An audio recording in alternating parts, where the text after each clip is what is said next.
Meu nome é Flávio Alcântara, sou diretor financeiro da Build e Vita Residencial, são empresas de incorporação aqui de Ribeirão. Primeiramente, é um prazer estar podendo falar aqui para vocês, alunos da FEA.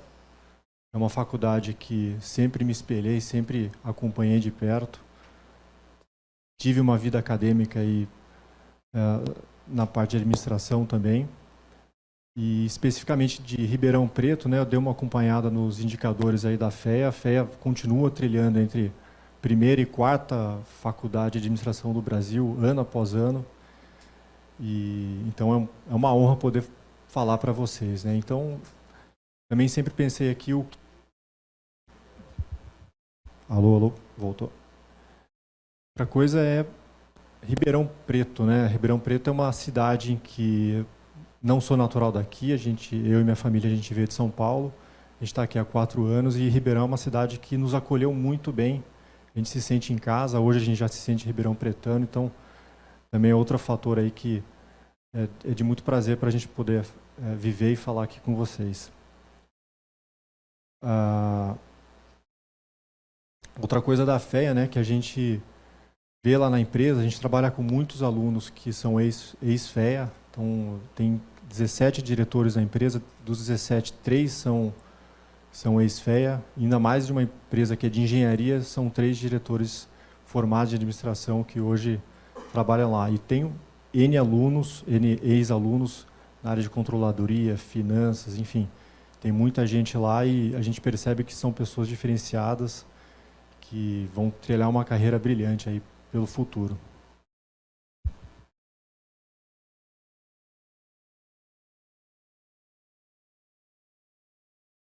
Como é que passa isso aqui? Não está indo?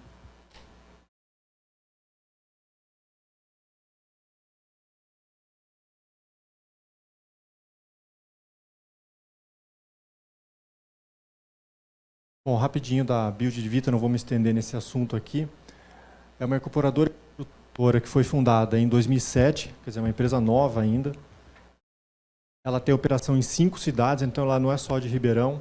Hoje ela tem operação em Ribeirão, Franca, Araraquara, Piracicaba e Bauru. A gente é líder em todas as cidades, então Build Vita é a empresa que mais constrói, mais desenvolve, mais vende nessas cidades.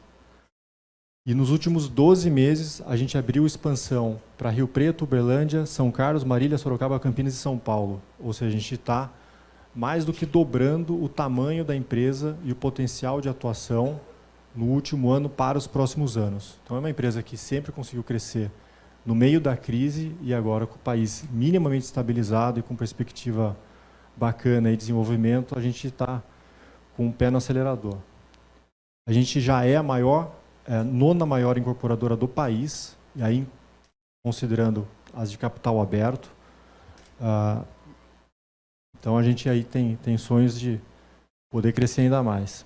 Já somos em 2.000 colaboradores, então a empresa já tem um porte razoável, e 130 da diretoria financeira, que é a diretoria que eu lidero, e todos 130 colaboradores em Ribeirão Preto.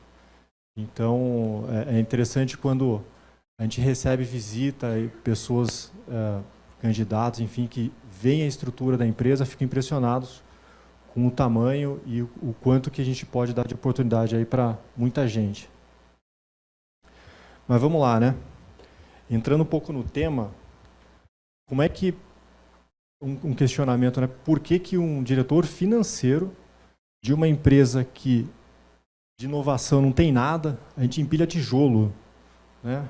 Que a gente devia estar falando de Revolução 4.0 aqui, devia ser uma startup, devia ser uma farmacêutica, né? Mas não uma empresa que empilha tijolo, que 20% do que a gente compra vira dejeto que a gente não tem onde colocar. Então, se tem um ramo em que não inova há mais de 100 anos, é o de construção civil. A gente constrói exatamente igual do jeito que a gente constrói 100 anos atrás. Então, o que está acontecendo, né?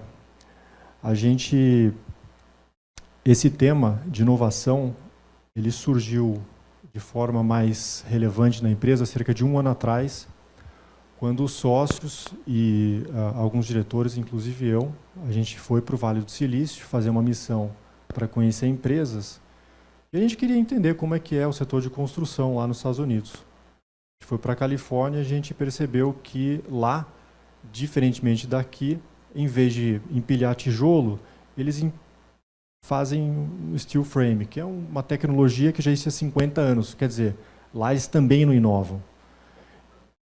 E a gente organizou uma viagem que a gente pôde visitar outras empresas, e a gente visitou Netflix, HP, entre outras empresas de tecnologia, para tentar entender o que eles fazem de diferente e como que a gente podia trazer as tecnologias deles para a gente.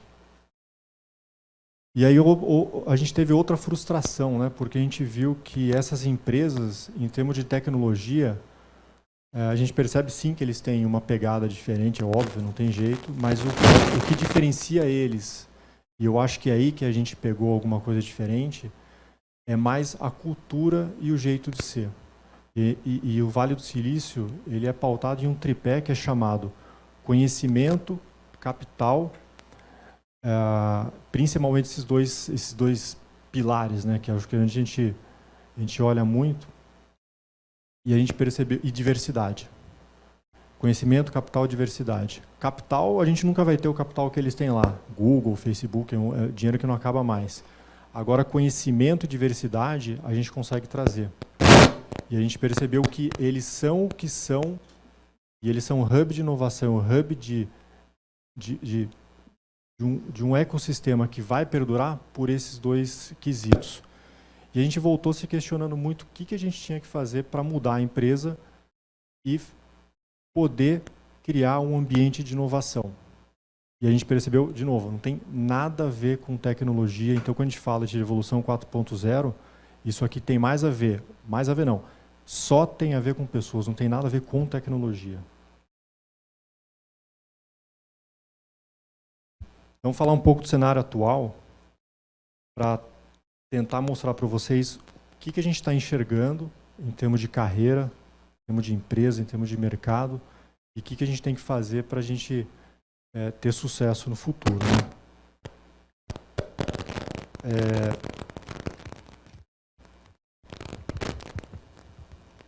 Uma coisa que a gente vê, né, e a gente trabalha na empresa demais hoje em dia, especificamente na minha diretoria, é o tema robotização. Quando a gente começou a falar disso no passado, robotização assustou as pessoas, porque robotização é igual menos emprego.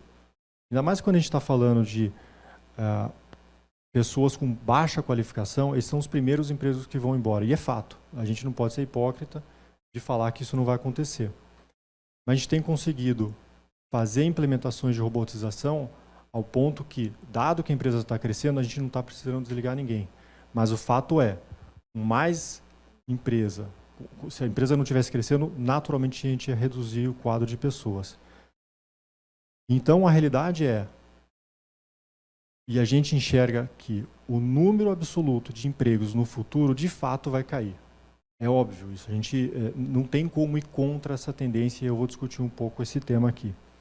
E esse não é um problema só da empresa, é um problema da humanidade e que a gente vai ter que lidar com o futuro. Surgem muitas oportunidades daí, mas sim a gente tem um problema novo e grande a ser resolvido.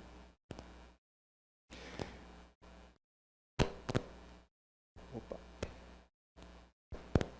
E aí eu começo a comparar, né? O que acontece? A gente tem essas duas fotos aqui, são dois perfis que a gente enxerga que vai acontecer cada vez com mais, a gente vai enxergar uma distância cada vez maior. Primeiro, é o típico motorista de ônibus de 50 anos, uma pessoa com baixa qualificação, sem estudo, em que de repente vai se ver num ambiente que ele não vai ter emprego.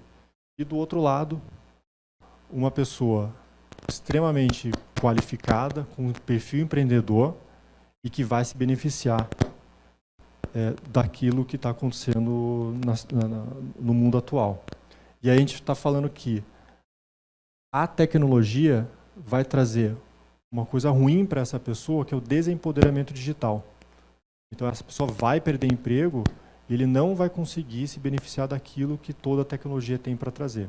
Aqui eu estou trazendo uma visão É óbvio que vai ter muitas coisas que ajudam, mas quando a gente consegue ver um quadro mais amplo, a gente percebe que a tecnologia pode trazer um problema sério em termos de diminuição de empregos que vai afetar essa população.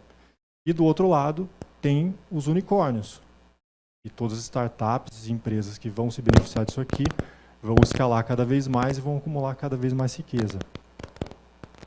E aqui não é uma questão de fazer juízo de valor, é constatar uma coisa que a gente vê, e eu tenho estudado esse tema, a tendência é que isso aconteça com cada vez mais intensidade.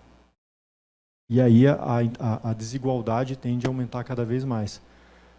E aí não é cenário Brasil, que o Brasil por si só já é um dos países mais desiguais do mundo. Isso aqui é uma situação mundo, né? Então a gente percebe que nos Estados Unidos, a Califórnia, se eu não me engano, é a 6ª ou 5ª economia do mundo, só a Califórnia. Os Estados Unidos já tem uma diversidade muito grande. É que a barra deles já é outra, mas eles vão sofrer muito esse problema com desemprego em algum momento. Aqui é um gráfico interessante que mostra como que a sociedade, a humanidade, tem convivido com ganho de produtividade, né?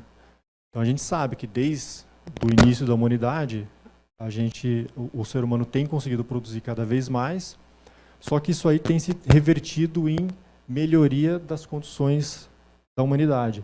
Então, conforme aumenta a produtividade, a renda real tem aumentado. E aqui é um gráfico que saiu do final da Segunda Guerra, só que esse gráfico começou a abrir uma boca a partir dos anos 70 e essa boca só aumenta, em que a produtividade continua a aumentar e ela tende cada vez a aumentar mais com tecnologia exponencial.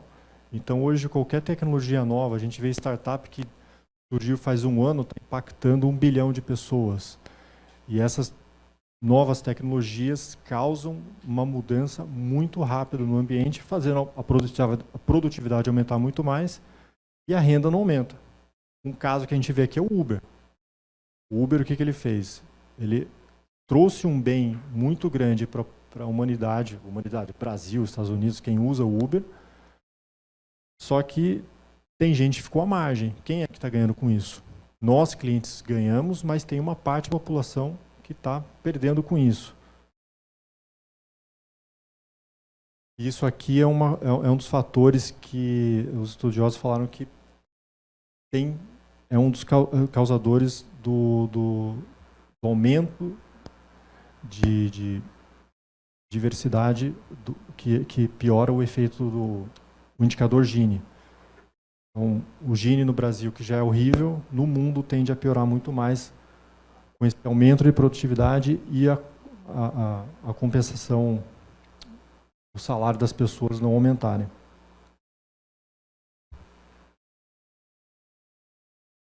E aí, só para tangibilizar, colocar alguns exemplos, né, de um gráfico super teórico. Aí eu fiz uma pesquisa recente aqui do que está acontecendo, e aqui é uma manchete do dia 3 agora de outubro, que mostra que daqui 10 a 20 anos, 52 milhões de postos serão substituídos. No Brasil, isso. A automatização ameaça 47% dos empregos nos Estados Unidos. Então, o que a gente vai fazer com toda essa população aqui? Isso no horizonte de 10 a 20 anos. Vocês hoje estão por volta dos 20 anos, quando vocês tiverem a minha idade, que é 40, o emprego que vocês vão ter hoje não vai existir mais. E aí? O que vocês vão fazer? O que vocês hoje pensam em termos de carreira, de vida? Pô, eu quero ser um administrador, quero ser um contador. Lá na empresa, a gente já está vendo que contador vai acabar. A área fiscal vai acabar. E aí? O que a gente vai fazer? Vocês que estão começando agora, tem que colocar isso na cabeça e pensar.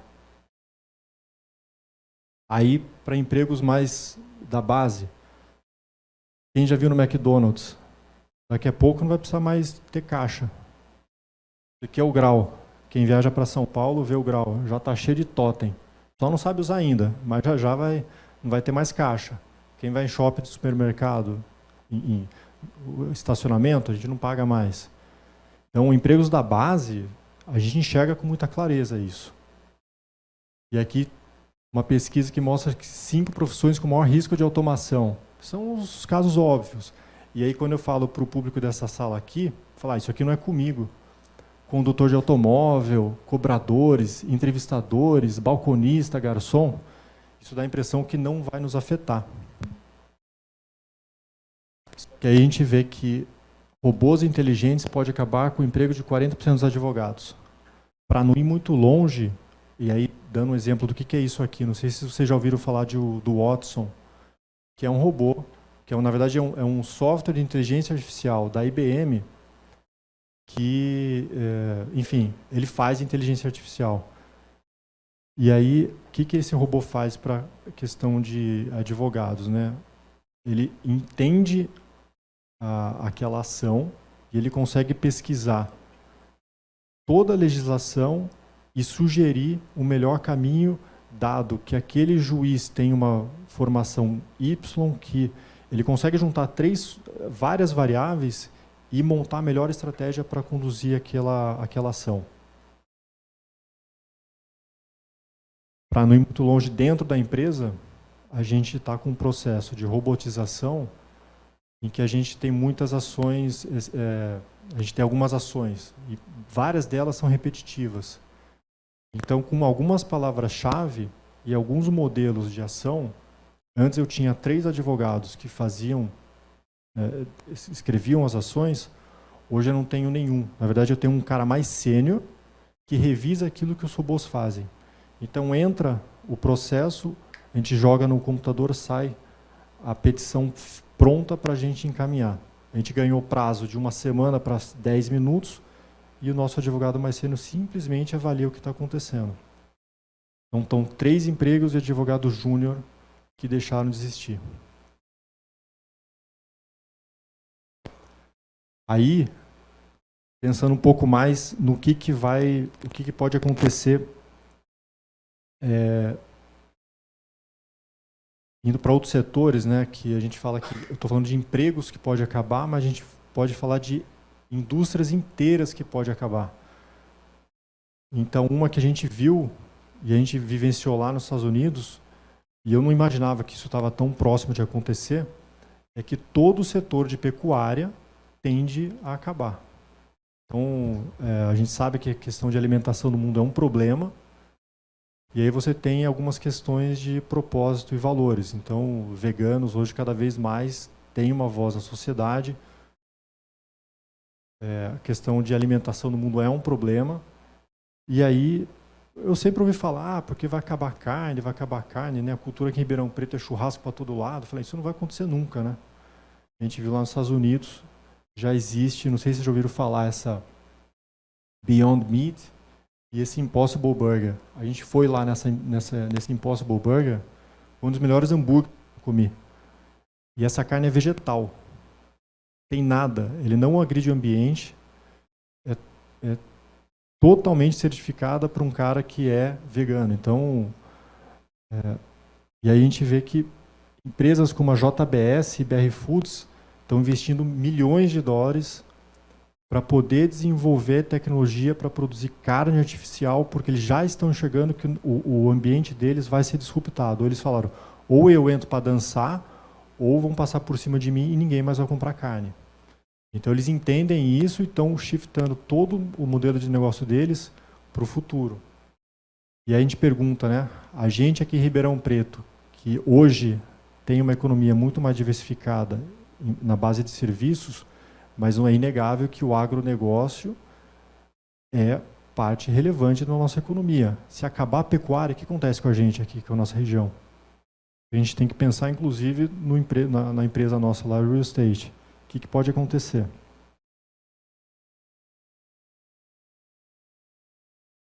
Isso aqui é outra questão interessante que a gente levanta e discute lá, surgiu também no Vale do Silício, né? Alguém consegue imaginar qual que é a relação de carro autônomo mais Uber? O que pode acontecer no setor de real estate, de incorporação, imóveis? Alguém tem noção do que pode acontecer com os preços do imóvel? Para contextualizar um pouco mais, né, por que essa questão é importante? Vocês sabem que um imóvel ele é feito de 3 variáveis: preço, localização e o produto. Então, qualquer um de nós, quando for comprar um imóvel, a gente vai ver, a gente quer 1 quarto, 2 quartos, a gente quer aqui na região da USP, a gente quer no centro, a gente quer ali na região da Fiusa. E o preço, né? Essas 3 variáveis juntas fazem com que o imóvel dê liquidez e a gente consiga comercializar ele. E aí, o que essas 2 variáveis têm a ver com o preço do imóvel? Alguém tem alguma ideia por que isso aqui tem alguma relação? A gente... Como? Não.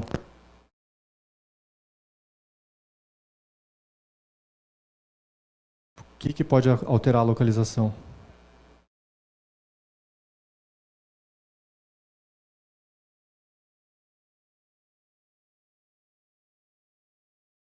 E se isso acontecer, qual que é o reflexo no preço? Ou seja, se você compra na Fiusa achando que você está comprando na melhor localização, você vai pagar 5.000 metros quadrados, cuidado. Que no futuro, você pode pegar, você chama no seu aplicativo, chega um carro autônomo, sem motorista, e você pode morar mais longe e você pode trabalhar ali numa boa para chegar até a Fiusa. Aquele período que você não gostaria de dirigir, hoje você não se importa mais. Então é exatamente isso que a gente se provoca. A localização, que hoje é um dos pilares de incorporação, passa a ter menos importância num cenário desse. Ah, mas isso aqui está longe, né? Vai acontecer daqui a muito tempo. Tesla, já, lá nos Estados Unidos, já está... Tem para todo lado. As empresas estão investindo pesado em carro autônomo. É questão de pouco tempo para isso acontecer. Sim. A gente fala que a gente é uma empresa que vende imóvel. A gente está mudando esse mindset para uma empresa que vende solução de moradia. Muda completamente. Então, quando você pensa em Airbnb, você pensa... assim, quando você compra um imóvel, você sabe que a transação imobiliária ela é uma transação complexa. As pessoas compram um imóvel na vida. O que a gente tem que fazer hoje para poder transformar e possibilitar que as pessoas possam trocar de imóvel do mesmo jeito que elas possam trocar de celular? Por que é uma dor tão grande comprar um imóvel? A gente tem que mudar o nosso jeito de ser e criar produtos pensados para isso. Então, isso aqui é uma discussão bacana, mas isso aqui a gente se questiona, a gente toma cuidado hoje em dia. Então, o que acontece, né? A propriedade tende a cair, virtualização aumenta. Então, quando a gente pensa no imóvel, né, você não precisa estar numa localização prime, porque você pode trabalhar de casa, inclusive com realidade virtual, e você não precisa deslocar. É outro fator que pode fazer com que o preço de imóvel caia. A descentralização e o custo de produção. O custo de produção com impressora 3D faz com que o preço de imóvel no futuro pode ser ainda mais barato.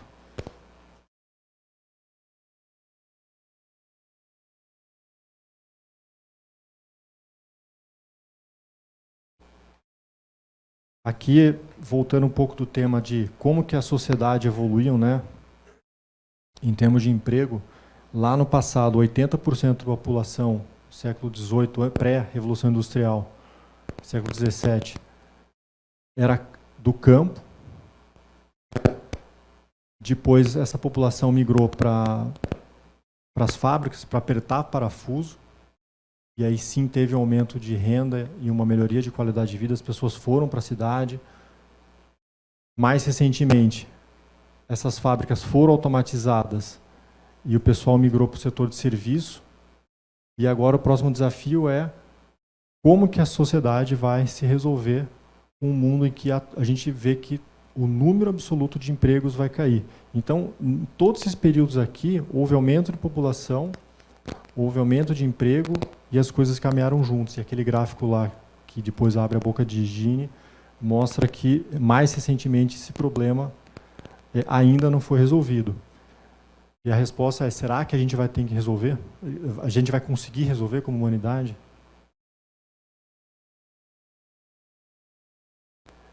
E aí a gente volta lá para o Senhor, que está desempregado ou vai ficar desempregado? Quando ele tiver que arrumar um emprego no caixa, o que ele vai fazer?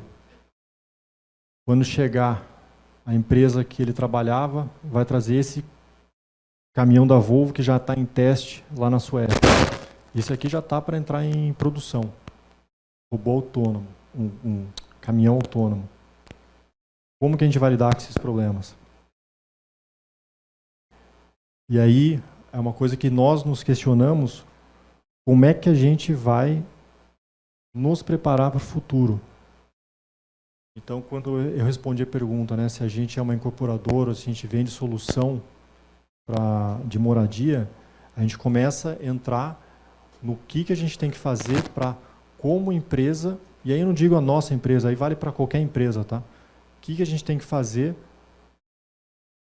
para mudar o que a gente faz e ter um alinhamento maior com o que a gente acha que pode ter alguma perenidade. E aí a gente tem uma teoria que mostra que tem 4 tipos de valor que as empresas entregam para o mercado. Primeira, empresas que entregam conteúdo. E aí a gente sabe que conteúdo hoje em dia não tem muito valor. Então, por exemplo, um jornal, hoje em dia, cada vez tem valor menor. Empresas, as gravadoras que produziam conteúdo tinham um poder incrível, hoje não tem mais poder. Então, é algo que pode ser rapidamente, facilmente replicável. Então, não sei se vocês sabem, né? A gente aqui, eu teve uma época da minha vida, hoje eu não faço mais, mas baixava filme via torrent. Quem já não fez isso, né? A gente viu que no último Oscar, dos 10 filmes que ganharam o Oscar, 8 já tinham filme em qualidade alta definição antes do Oscar, antes de serem lançados no cinema. Então, ou seja, quem tem o conteúdo hoje não tem poder. É óbvio que dá para ganhar dinheiro, mas não tem poder. Aí a gente tem empresas que fazem produtos e serviços, que na prática eu diria que é 90% do mercado. Então, o mercado hoje trabalha aqui. Só que aqui não é exatamente onde está o valor. O que a gente vê muito em startup é plataforma. Então, quando a gente olha uma empresa como o Google, Facebook, você vê que Amazon, então elas são plataformas, e essas plataformas, o que elas têm de diferente de empresas que fazem produto? Elas abrem condições para os seus próprios concorrentes, por exemplo, a Amazon, que vendia livros, para outras livrarias venderem dentro da sua plataforma. Então, é um exercício de você abrir sua tecnologia ou seu meio de ser para a concorrência. É como se eu, na empresa, lá na Build na Vita, abrisse para meus concorrentes a minha força de vendas. É como se eu abrisse a minha área estratégica, é um coração da empresa que desenvolve produtos, eu criar uma plataforma de produtos para que outras empresas possam desenvolver os seus produtos.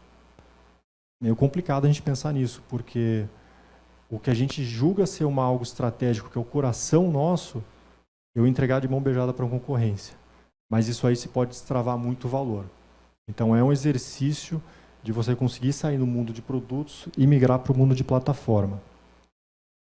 E aí tem um último ambiente que é o ecossistema, que dados pesquisas falaram que a única empresa que consegue dizer que é um ecossistema, que é o WeChat. Não sei se vocês conhecem o WeChat, é o WhatsApp lá da China, só que lá você pode fazer pagamento, ele consegue juntar muitas plataformas e ser um ambiente que você faz tudo, resolve tudo lá. Particularmente eu não conheço, já vi gente que usou, mas eu falo que o WeChat é a revolução. E aí falam muito do WhatsApp aqui, poder agregar esse tipo de poder se tornar um sistema também.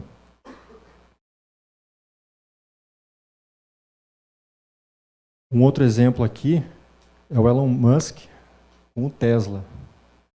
O que ele fez recentemente? Não sei se vocês sabem, um carro ele tem mais de 5.000 partes e o Tesla é um carro que tem 200 partes. Ele é muito simples, mas ele tem um negócio que é um segredo dele, que é a bateria e o sistema de inteligência artificial dele. O que ele fez? Ele abriu o direito proprietário dessa tecnologia para o mercado, ou seja, Audi, BMW, Mercedes, todo mundo pode copiar o Tesla, não consegue copiar a bateria, mas consegue copiar o coração de tecnologia dele. Por quê? O que eles querem é que pessoas de fora vejam a tecnologia, possam desenvolver e agregar a tecnologia de volta para ele. Ou seja, ele conseguiu ou está tentando transformar o carro dele numa plataforma. Então ele não quer concorrer com a Audi. Ele quer fazer com que o carro dele seja uma plataforma em que todo mundo se desenvolva a partir dele e desenvolva o próprio produto dele.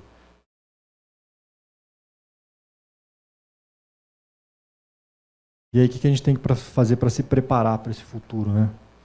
Então, a gente vê que vai ter menos emprego, que empresas que têm produto cada vez vão ter menos poder, ou seja, que é o mundo que a gente está acostumado a trabalhar.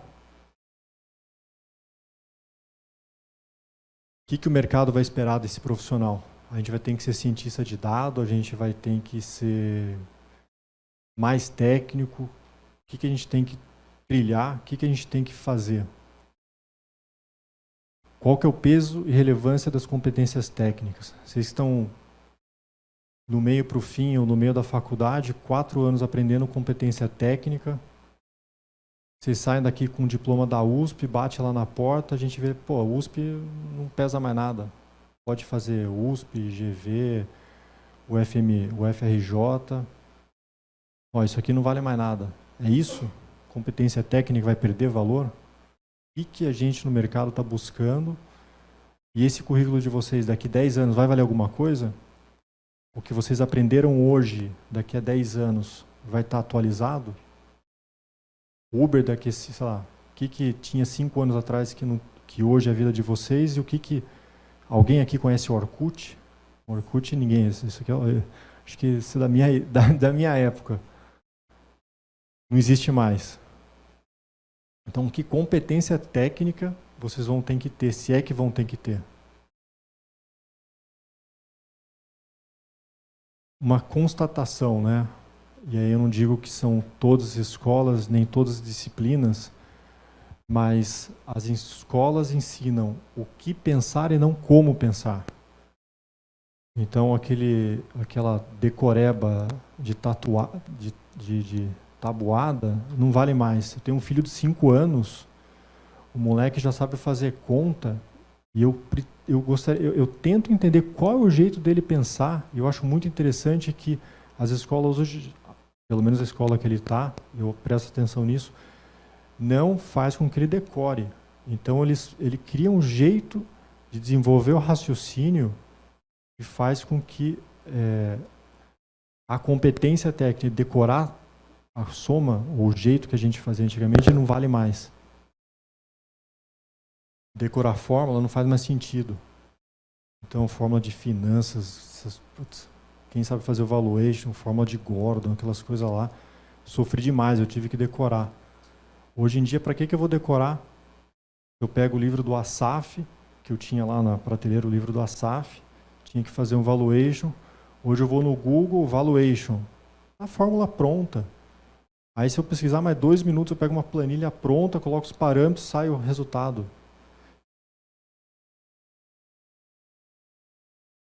Habilidades técnicas têm prazo de validade muito curto. Então, algumas coisas que a gente aprende, elas deixam de ter valor num espaço de tempo muito curto. Isso é óbvio que não dá para ignorar, que se eu não aprender a fazer um valuation, por exemplo, não adianta eu entrar no Google e baixar qualquer coisa porque eu vou fazer besteira. Mas eu não preciso entrar no mérito de ter que fazer e desenhar a fórmula no papel. A questão é que a gente tem que entender a lógica que está por trás de tudo isso e desenvolver a partir dela. Isso que é o importante. E aí a gente entra num negócio que eu acho que é o principal ponto aqui que eu queria falar para todo mundo, né? Que tem a ver com QI. QI é aquilo que a gente pode traduzir como inteligência, versus um QA, que é consciente de adaptabilidade. Então, o que a gente ouve falar muito é consciente de emocional, né, de inteligência emocional, que as pessoas têm que ter resiliência, têm que saber lidar com as situações e a questão da inteligência, que não adianta eu ter o melhor engenheiro, o melhor administrador, o melhor contador, se a pessoa, além da questão emocional, não soubesse adaptar. E aí, o que é essa questão da adaptação? É eu ter uma área fiscal que eu sei que daqui a 2 anos não vai existir mais. Ao mesmo tempo, eu tenho pessoas que trabalharam ou estudaram a vida inteira a questão fiscal e eu tenho que dar, entre aspas, tranquilidade ou direcionamento para falar o seguinte, olha, você vai ter que mudar para você fazer outras atividades para você poder se desenvolver. Isso não é fácil, porque a gente tem as coisas que a gente gosta de fazer. Então eu sempre fui um cara que adorei fazer planilha. Se me deixar fazendo planilha o dia inteiro, eu vou ser a pessoa mais feliz do mundo. Eu não posso mais fazer planilha. Eu tenho que entender o que está acontecendo no ambiente, tentar fazer uma leitura e me adaptar a esse ambiente. E essa adaptação não é simples, porque você passa por cima de verdades e de coisas que você faz com muita tranquilidade, você tem que sair da zona de conforto e aí você tem que arriscar. E aí a gente entra numa outra questão, né? Entrando no mundo corporativo, eu acho que é interessante a gente ver, estava discutindo um pouco aqui antes do início da palestra, como é que você cria um ambiente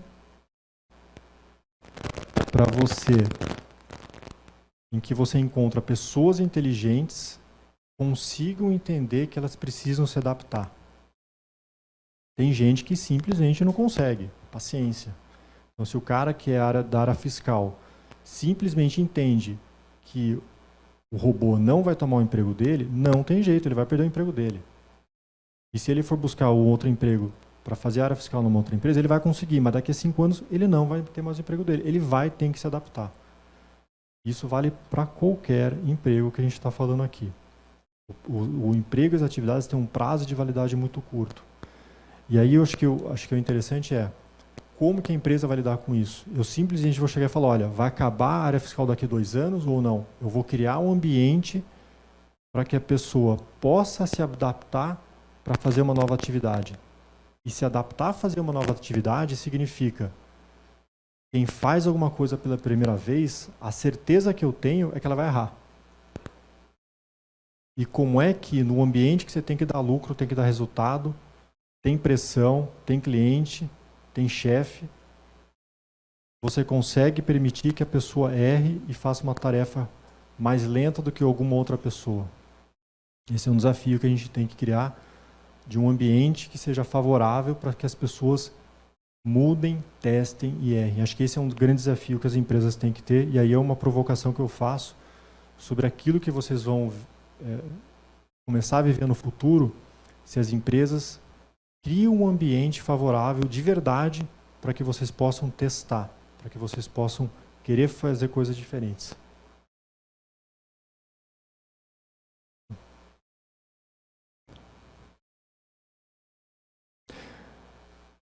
Tem um livro que virou livro de cabeceira meu, que é o Powerful. Recomendo demais a leitura para vocês, que é um livro que fala sobre a cultura da Netflix, que para mim passa a ser hoje em dia é uma referência em termos de gestão. E é interessante que eu peguei um trecho do livro que fala que a empresa no início era uma startup, e o perfil de quem está numa startup é do cara que trabalha num ambiente caótico, que desenvolve absurdamente, indo na parte técnica. Só que a partir do momento que a empresa ficou grande, ela começa a criar regras e começa a ficar chata. E aí essa diretora de RH que escreveu o livro, ela falou, olha, tem gente que era bom para o momento da empresa, que eram os melhores desenvolvedores do mercado, passaram a não ser mais interessantes para a empresa. As pessoas não conseguiram entender que o momento era outro. Eu traduzo isso de outro jeito, que a pessoa não conseguiu se adaptar a esse novo momento da empresa. Então, é uma pessoa que só trabalha em startup. Tudo bem que lá, provavelmente, ela vai ter um ambiente de trabalho perene aí por muitos anos. Mas o ponto são pessoas que perdem emprego numa empresa como aquela, sendo as pessoas com maior QI possível, porque não conseguem se adaptar a um novo ambiente na empresa.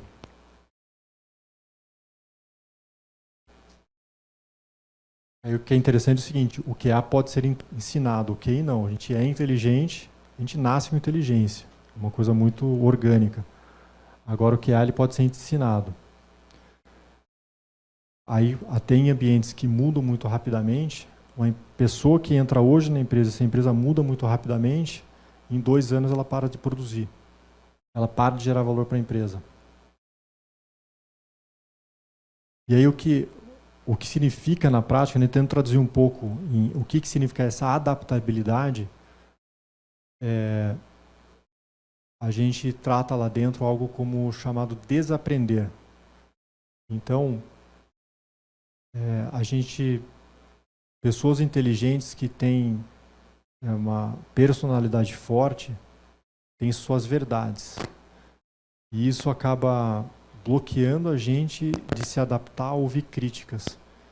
Então, uma forma de pensar isso é o seguinte, olha, se eu sei que 1 mais 1 igual 2, eu tenho minha verdade. Mas se alguém fala que 1 mais 1 igual a 1,5, antes de eu responder que aquilo não é, eu tenho que entender qual é a lógica que a pessoa está tendo, eu tenho que ter humildade de saber que eu tenho que desaprender. Quando a gente está discutindo o tema, isso é muito fácil. Agora, no dia a dia, em casa, com a família, na empresa, quando você sente o ambiente de pressão, você tem, eu tenho que vender lá X unidades naquele mês. Quando alguém chega e fala que discorda, tem que vender mais, tem que vender menos, tem que vender imóvel diferente, a gente não tem muito tempo para discutir. É aquilo e acabou. Agora, o quanto que eu estou perdendo de oportunidade de ouvir uma opinião nova e quanto que eu tenho que colocar a mão na consciência e ter certeza de que eu não sou dono da verdade. Que por mais que eu tenha 20 anos de experiência, a minha experiência de 10 anos atrás já não vale mais. Eu não tenho condições de absorver tudo o que está acontecendo no mundo para poder ter certeza do que as coisas vão acontecer. Então, eu acho que tem muito mais a ver com a forma de você encarar o mundo e a abertura que você tem que dar para as pessoas poderem abordar temas teoricamente controversos. E aí eu vou mostrar que esse é um negócio que não é simplesmente de a gente mudar o nosso mindset. É um negócio mais intrínseco. Eu vou colocar um vídeo aqui, não sei se já ouviram falar. Já viram esse vídeo aqui? Ele exemplifica muito o que significa desaprender. E eu acho que tem a ver com quanto mais velho a gente vai ficando, mais difícil significa desaprender. Vamos ver como é que...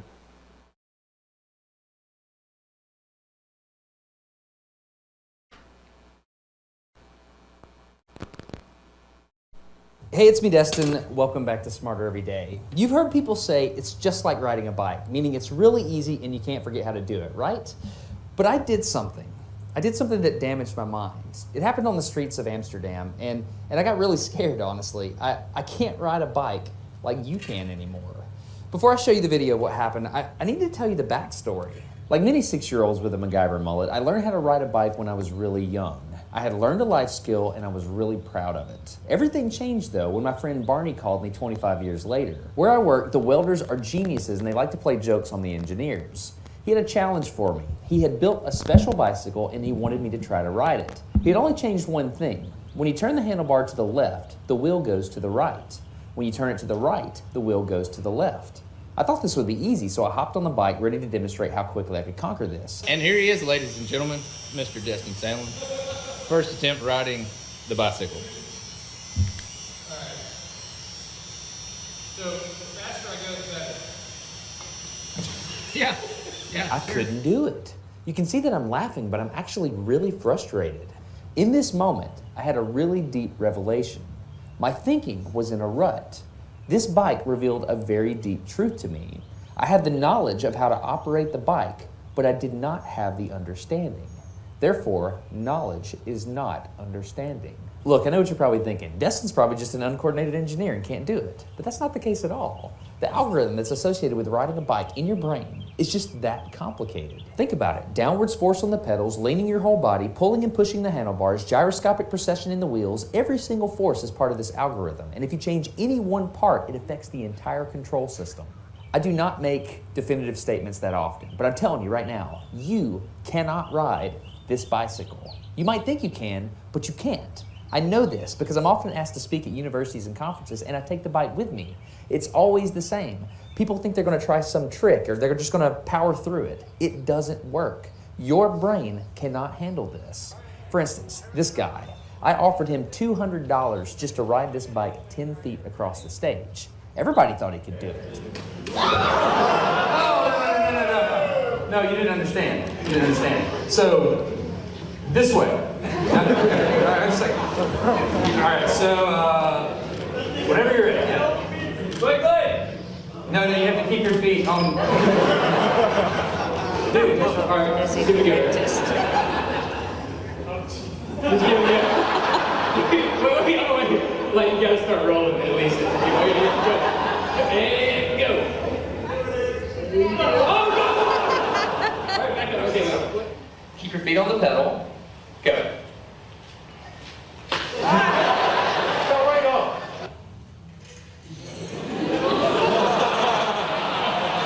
Just keep your feet on the pedals. Handles on. Yep, come on.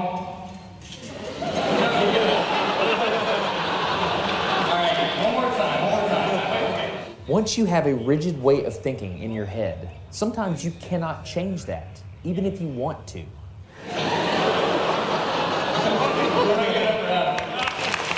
So here's what I did. It was a personal challenge. I stayed out here in this driveway and I practiced about 5 minutes every day. My neighbors made fun of me. I had many wrecks, but after 8 months, this happened. One day I couldn't ride the bike and the next day I could. It was like I could feel some kind of pathway in my brain that was now unlocked. It was really weird though. It's like there's this trail in my brain, but if I wasn't paying close enough attention to it, my brain would easily lose that neural path and jump back onto the old road it was more familiar with.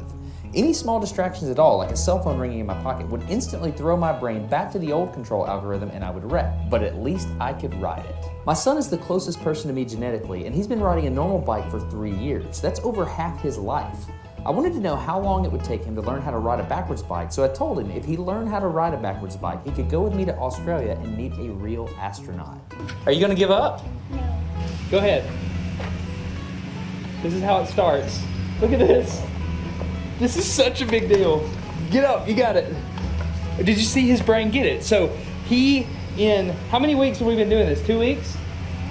In 2 weeks, he did something that took me 8 months to do, which demonstrates that a child has more neuroplasticity, am I even saying that right, than an adult. It's clear from this experiment that children have a much more plastic brain than adults. That's why the best time to learn a language is when you're a young child.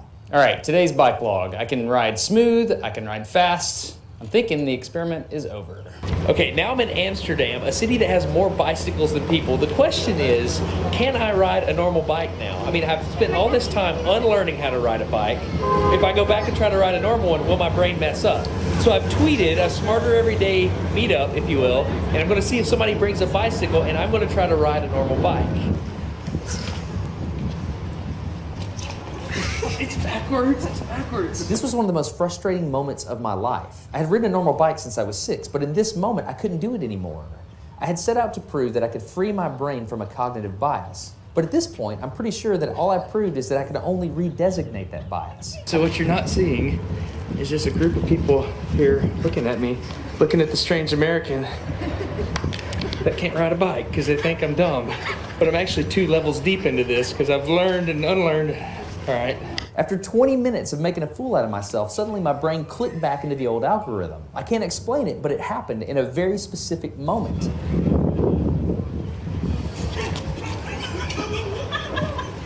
I got it. I'm back. Oh, it clicked. Hold it, it clicked. I got it. Okay, there it is. There's the moment. Okay, I can ride a bike. I tried to explain this to the people around me, and they just didn't get it. They thought I was faking the previous 20 minutes, and I couldn't get anybody to believe me. That looked like I faked that, didn't it? Yeah. Just a fake. You think I'm faking. You don't believe me. It looks so weird to it, like, la la la, and it's full. You think I'm lying, don't you? Yeah, I do. I'm not lying. I felt like the only person on the planet who had ever unlearned how to ride a bike, and I couldn't articulate it to anyone because everybody just knew that you can't forget how to ride a bike. So I learned 3 things from this experiment. I learned that welders are often smarter than engineers. I learned that knowledge does not equal understanding. And I learned that truth is truth, no matter what I think about it. So be very careful how you interpret things because you're looking at the world with a bias, whether you think you are or not. I'm Destin. You're getting smarter every day. Have a good one. Okay, if you want to support Smarter Every Day, you can download a free audiobook at audible.com/smarter. I recommend Commander Hadfield's book, which is An Astronaut's Guide to Life on Earth. I read it. It was awesome. If you think about it, I had to learn how to ride a different kind of bicycle, and my son... Interessante isso aqui, né? A gente vê que a teoria, quando você coloca na prática, é um negócio completamente diferente. Eu acho que esse vídeo ilustra muito quando a gente percebe que não faz aquilo que a gente se propõe a fazer. E aí, lá na empresa, a gente tem um ambiente muito aberto em que a gente percebe que quando a gente volta às origens, a gente levanta a mão e aponta para o outro e fala, você está fazendo aquilo que você sempre fez, e a gente é muito aberto a críticas lá. Então, é um exercício constante de poder querer rever conceitos e valores e muito do que a gente faz no dia a dia. Então aqui, acho que palestra fala, né? Qual o perfil do profissional do futuro? Eu acho que o principal que eu queria passar a mensagem para vocês é a questão da adaptabilidade, o quanto que a gente tem que, uma forma de tentar se adaptar é desaprender, e são algumas habilidades, e vocês vão ver que as habilidades aqui podem ser traduzidas também em questões mais específicas, que são todas comportamentais. Então, o perfil da pessoa do futuro não é ser um engenheiro de dados, que a gente fica falando, agora cientista de dados, Big Data, é o negócio do futuro. Não é. A gente enxerga que a gente tem que ser pessoas que têm que saber resolver problemas complexos, tem que ter pensamento crítico, ou seja, a gente não pode se conformar com aquilo que a gente se vê. Ter criatividade. Criatividade é você poder... eu vejo o que eu vejo meu filho. Então, ele pega coisas triviais e transforma em coisas que a gente que já está numa cabeça muito mais estável, né, não enxerga o mundo do jeito que ele enxerga. E é um negócio ali que ele tem vontade de criar o tempo todo. Então, essa vontade eu acho que é uma coisa que pode traduzir em criatividade. Liderança e gestão de pessoas não é para ser chefe, ninguém precisa ser chefe de ninguém, não é esse o ponto. Mas como você vai se relacionar e eventualmente liderar projetos e poder colocar o seu ponto de vista. Acho que esse é o ponto também aqui. Então você teve uma ideia, você tem que ter a capacidade de poder se comunicar e de poder convencer as pessoas. Não adianta você guardar ela só para você, porque às vezes as ideias você precisa de mais gente para poder colocá-las no ar. Trabalho em equipe, inteligência emocional, né, que acho que é uma coisa que todo mundo fala, tem que ter resiliência. E para mim resiliência é uma palavra que resume tudo, é saber engolir sapo. Então a gente tem que engolir sapo o dia inteiro quando a gente ouve alguma coisa que a gente não quer, quando a gente está desanimado, quando a gente toma uma invertida do chefe, quando o seu par faz alguma coisa que você não quer. Então isso chama ter resiliência, ter inteligência emocional. Julgamento e tomada de decisão, às vezes tem que tomar decisão e não é fácil, decisões difíceis. Orientação aos serviços, negociação, flexibilidade cognitiva, enfim, são 10 habilidades aqui que saiu nessa pesquisa do World Economic Forum, mas que, de novo, do jeito que a gente busca lá é tentar se adaptar a novas mudanças, sempre com comportamento. Tem que ter criatividade, tem que ter tudo isso que eu acabei de falar. Acho que, mais para finalizar, né, o que eu acredito do futuro? A gente tem falado aí de perda de emprego, de algumas coisas que não necessariamente são boas, mas eu sou otimista. Apesar desse prognóstico de achar que a gente vai ter uma separação cada vez maior aí entre pessoas que têm desempoderamento digital, de empoderamento digital. Eu não sei quem já teve a oportunidade, eu assisti recentemente aquela série do Bill Gates, em que ele está desenvolvendo tecnologia para a questão sanitária e para a questão de energia. Ali eu vejo que você pode destravar e colocar muitas pessoas, tirar da margem da pobreza absoluta e resolver problemas de saúde, que vai fazer com que o bem-estar da humanidade melhore muito. Então, eu ainda acho que a tecnologia tem muito para agregar e para ajudar com diminuição de custo e maior inclusão social do que o cenário que eu pintei até agora, que muitas pessoas acabam fazendo o prognóstico de piorar a qualidade de vida geral da humanidade. Não piorar como um todo, mas você ter uma parcela significativa da população excluída dos meios de produção. Eu acredito que nós, como humanidade, ainda vamos conseguir resolver esse problema. Então, eu sou otimista nisso. Não sei se é porque eu tenho 2 filhos de 5 e 2 anos e no futuro eles também vão ter que resolver esses problemas, mas eu realmente acredito que a humanidade vai conseguir passar por cima de tudo isso.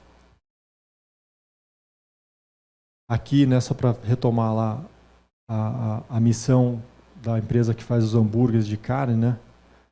Então, você vê que as empresas trabalham com um propósito muito grande, né? Eles falam muito de impacto ambiental e salvar o planeta Terra. Então, eles não querem vender hambúrguer, eles querem fazer isso. Então, outra loja bacana aqui no Brasil, eu não coloquei o exemplo, é Reserva. Eles têm uma missão também muito mais social do que simplesmente vender roupa. A gente percebe que as empresas buscam um propósito, a gente percebe que pessoas jovens, alunos que vêm da USP, principalmente pessoas que têm um propósito muito claro, buscam esse tipo de não trabalham simplesmente por emprego ou pela carreira, assim, buscam algo maior. A gente respeita isso, a gente quer incluir pessoas que pensam diferente, a gente quer conversar e adaptar o nosso jeito de ser às pessoas que estão aí na sociedade. Aí uma coisa que eu acho que não sei se você sabe quem que é ela, é Janet Parker. O que eu vou colocar aqui, né? Mas para trazer um prognóstico otimista, ela foi a última pessoa que morreu de varíola no planeta Terra. Então vocês viram até interessante no documentário do Bill Gates que ele quer acabar com a polio. É um problema que não acabou ainda, é um absurdo existir poliomielite ainda no mundo. A varíola já acabou. Então você vê que a gente ainda tem alguns grandes desafios na humanidade, um deles é o câncer.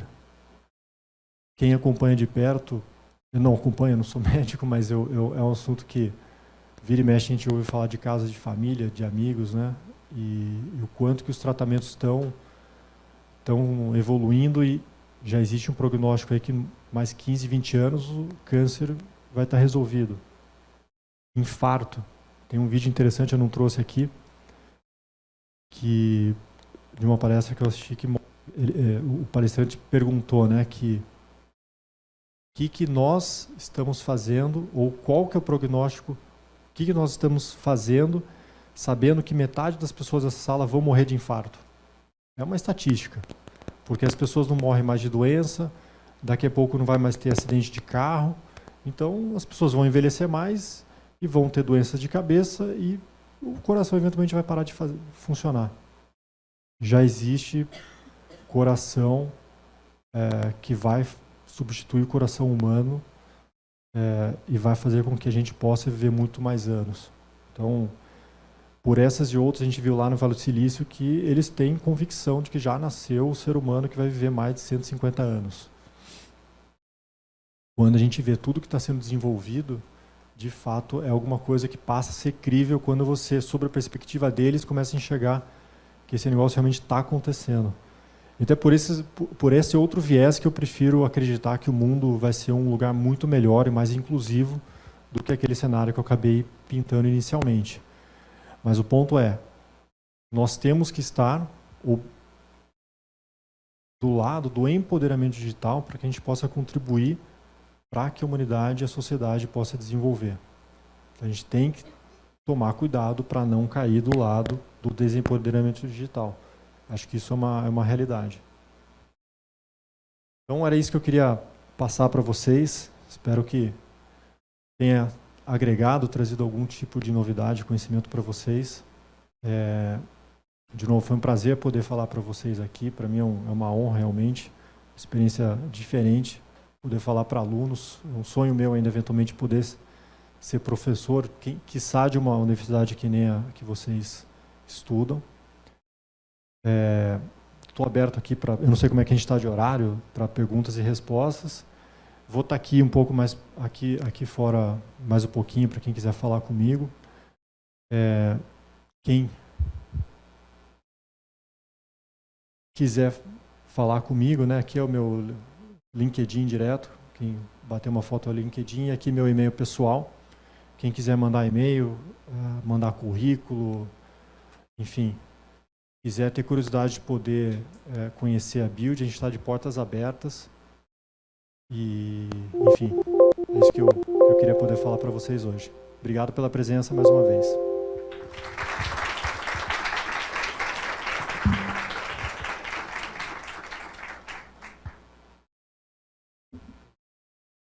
Obrigado, Flávio. Pessoal, temos poucos minutos, mas se vocês quiserem fazer alguma pergunta...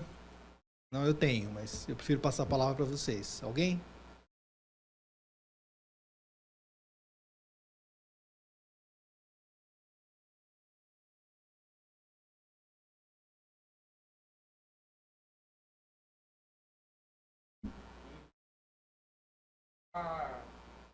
Qualidades cognitivas pode tornar também os valores meio fluidos.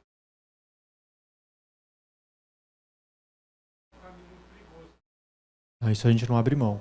Então a gente tem, eu, Flávio, tenho valores de ética, a empresa tem valores de ética, felicidade, meritocracia, a gente não abre mão disso. Então tem um limite. Então realmente a gente tem que se adaptar dentro de parâmetros da sociedade. Não pode chegar lá agora, vou me adaptar e vou matar, enfim, não. Não vou roubar, isso não. Agora, quanto medir, é um negócio que a gente está aprendendo ainda, a gente tenta traduzir isso mais como, quando a gente percebe que a gente tem uma resistência de uma outra pessoa, a gente criar um ambiente favorável para baixar a guarda da pessoa e a gente possa ouvir a opinião de terceiro. Então eu, Flávio, eu tenho uma rotina lá em que semanalmente eu abro minha agenda para qualquer pessoa da empresa vir falar comigo. E eu recebi o feedback que as pessoas tinham medo de falar comigo. Sei lá por quê, porque estou cara fechada, porque o cargo inibe de as pessoas irem falar comigo. Eu abri um ambiente que as pessoas venham falar comigo e nesse ambiente que as pessoas sentem mais confortáveis, elas começaram a falar que eu sou grosso, que eu sou um monte de coisa. E assim, eu tive que me segurar, né, para falar, como assim, né? Então, a partir do momento que você abre o coração para ouvir uma crítica e entende que aquilo é uma percepção que a pessoa teve coragem de falar, você muda o seu comportamento. No meu caso, eu estou me adaptando. E aí eu estou entendendo que você tem que criar um ambiente para que as pessoas façam isso também. Então, não é científico. A gente de novo, é pessoas. E é muito mais entender o ambiente, criar um ambiente para isso do que ficar medindo, né? A gente já é uma empresa de engenheiro, a gente já é chato demais, a gente mede tudo. A gente está querendo medir menos, a gente está querendo lidar muito mais com gente, nosso negócio é gente. Esse é o nosso foco hoje. Mais?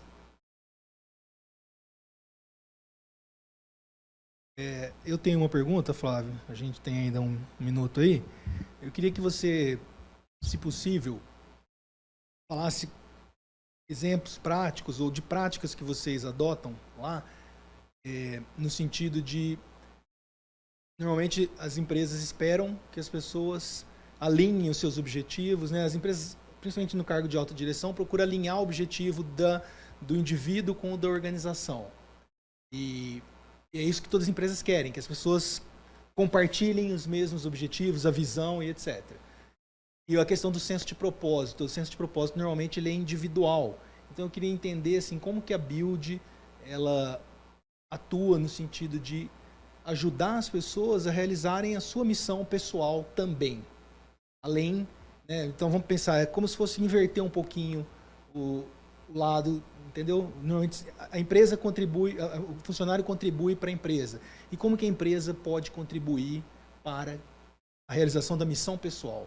Eu acho que aí entra o tema que eu falei no início, que é a diversidade.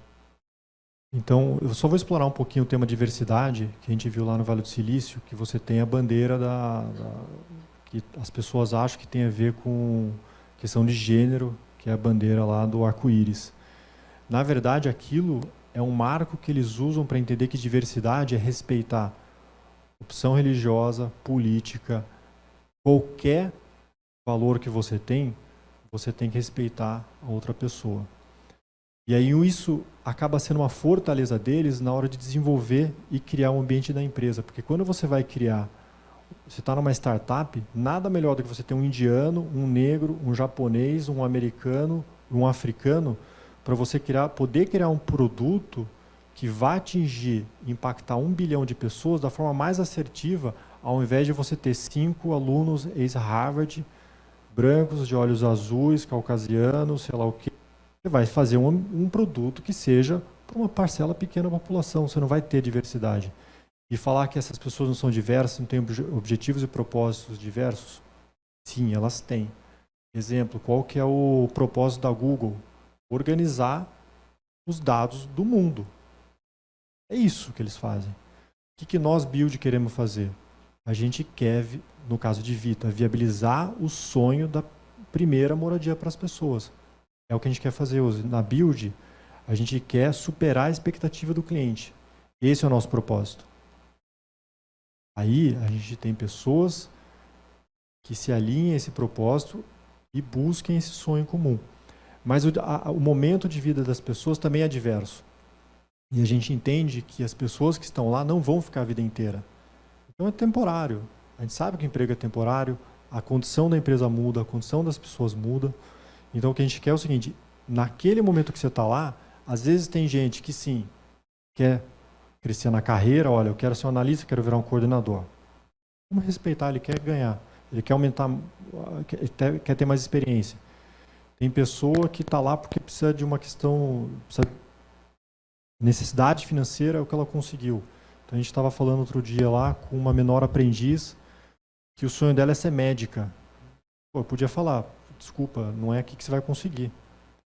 A postura nossa é, o que a gente pode ajudar a você conseguir seguir seu sonho e ao mesmo tempo a empresa poder obter o melhor de você. Como que a gente pode fazer com que essa relação de 1 mais 1 seja igual a 3? A gente tenta entender o momento de vida de cada um, adaptar e poder fazer o melhor para ambas as partes. Até o momento que, eventualmente, para a empresa mudou, a pessoa não mudou, não faz mais sentido. A empresa tem o direito de falar, olha, no contrato de trabalho acaba aqui, e a pessoa também quero seguir para outro rumo, não quero mais construir prédio, agora eu quero trabalhar numa empresa, quero ir para a Nestlé, quero ir trabalhar na Suíça, tudo bem. A gente respeita tudo isso e a gente tenta fazer com que o ambiente seja o mais produtivo e diverso possível. A gente tem que respeitar o que as pessoas querem, dentro dos limites de valores que a gente estabelece. Isso a gente não abre mão. Este é mais um conteúdo produzido pela Faculdade de Economia, Administração e Contabilidade de Ribeirão Preto, a FEA-RP USP. Veja todos os nossos conteúdos em vídeo em nosso canal do YouTube ou acesse o site media.fearp.usp.br para acompanhar também nosso podcast.